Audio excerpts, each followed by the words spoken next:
Hello everybody and welcome to another episode of Quick History. Today we're going to be looking at the race to the sea and the war in the East at the outbreak of war in 1914.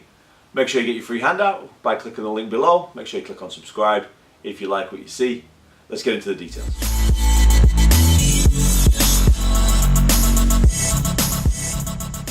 As a result of the Schlieffen Plan, neither side were able to advance. We have stalemate. To try and keep the war moving and to try and keep things moving along and to try and keep the war mobile, both sides attempted to sneak around each other as they built trenches towards the north and towards the south. As each side tried to move north or south, outflank each other, we have a situation where by November 1914, both sides had reached the English Channel as the French and the British tried to outflank the Germans to the north. The Germans built a trench to block their path. As the Germans tried to sneak maybe to the south to go around the back of the French and the British, they would build a trench southwards to block them. As a result of this race to the sea, we have a border of about 400 miles of trenches going from the north of Belgium to the Swiss border in the south. From this moment on, from the race to the sea, the war on the Western Front is not a mobile war at all. It is a static war. It is stalemate. One of the big myths, one of the big misconceptions about the First World War is that was also the case in the East. It wasn't. On the Eastern Front, the war was a very, very different war. It was much more mobile and it was much more bloody. On the Eastern Front, we have a situation where the Russian army has over 1 million men. And these men, in the middle of August, as the war broke out, advanced hundreds of miles into German territory.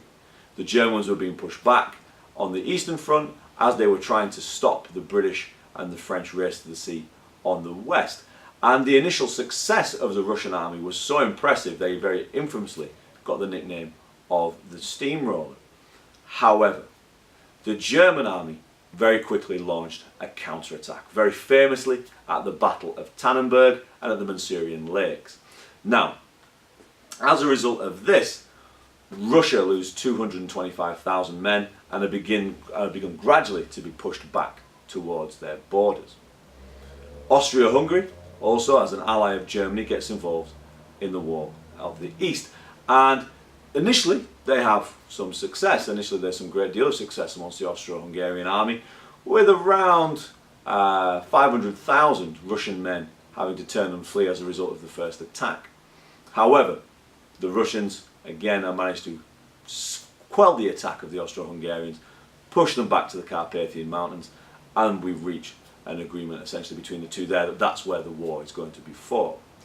Now, from 1914 onwards, the Western Front is a static war. It's not moving anywhere. We've got stalemate. On the Eastern Front, it's a little bit different.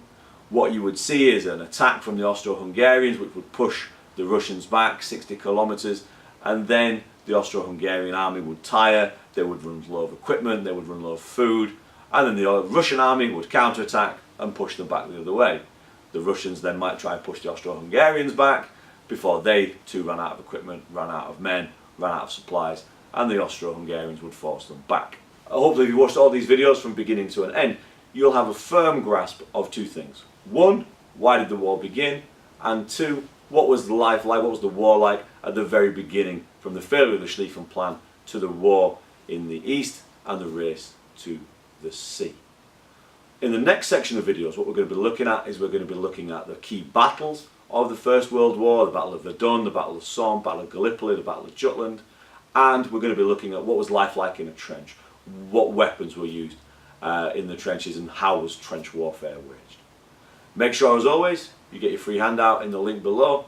As always, click on subscribe if you like what you see, and I will see you in the next set of videos.